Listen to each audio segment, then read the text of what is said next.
Hello everybody, I'm Justin Davies, I'm a children's author, and I'm very happy to be sharing with you my brand new children's novel, Firebloom, which is published this summer by Kelpies.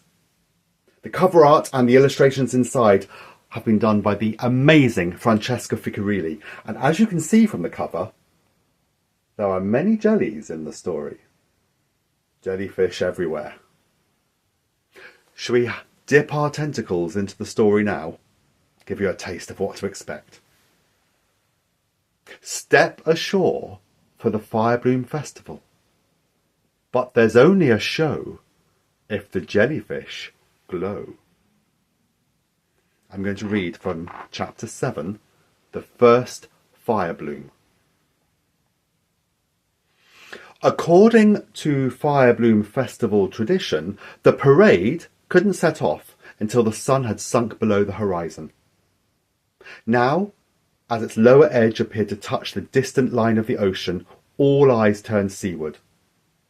The sun morphed into a glorious golden disk before rapidly melting into the water, bleeding a matching golden carpet over the surface that rolled out all the way to Bloom Bay.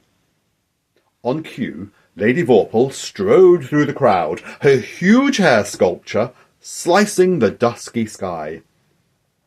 She'd switched her cape for one made from strips of fabric in more shades of blue and green than Tally could name. As she approached Tally, Lady Vorpal held out a green-gloved hand, snapping her fingers. Guessing she was asking for a lantern, Tally handed her one. Lady Vorpal's upper lip curled as she peered at the limp creatures inside. "Are you sure these jellies aren't jinxed?" she snarled. "They're just waiting for the festival to start," said Tally, her stomach lurching. Then she fell back to join her granddads and Farron, who were lined up behind Lady Vorpal and the twins. Tally spotted that under their capes, Quill and Locks were wearing matching dark green velvet jumpsuits, buttoned all the way up, which thrust their chins out, adding to their already superior attitude. With the sky above now flushing shades of red, the parade finally set off on its twisting march down through Stormcliff. Their path along the top section of Rumkeg Rise was lit by the fast-fading sunset, but as the front of the parade reached the Jellicory, darkness had descended. "I could do with some light from this lantern, Tally," whispered Grandad. "I've put my eye drops in, but I still can't make out the cobbles properly." Tally raised her own lantern. The moon jellies usually responded to the fading light instinctively, so they should already be doing something. "Tal," Farron leaned in on Tally's other side. His brow was creased with concern, and there was a wobble in his voice. "They're going to light up, aren't they?" For a few heart-stopping moments, Tally held her breath.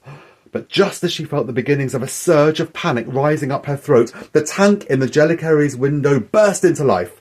Piercing flashes of purpley blue moon jelly light filled the tank, casting colourful beams across the street.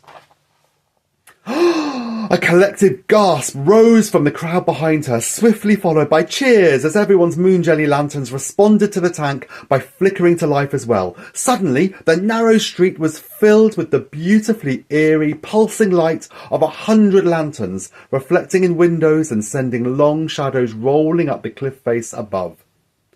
Tally turned to Farron smiling. She held her lantern up and for a moment could see its 4 moon jellies reflected in her friend's eyes. "Oh, it looks like everything's going to be okay." By the time they'd reached Gork's Drop, a proper party atmosphere had built in the parade. One of the Twisted Tentacles locals was squeezing away at a sea shanty on their accordion, accompanied by a visitor strumming along on his ukulele. Excited chatter and laughter echoed off the houses, growing louder as the parade descended further. On one of the drop's sharp corners, Tally glanced behind at the parade snaking away up through the streets. Aside from the Firebloom to come, seeing the line of twinkling lanterns bobbing along was her absolute favourite thing in the world. For 5 evenings of the year, the usually grey streets were transformed into a living river of light. "Thank you," she said softly to the jellies in her own lantern.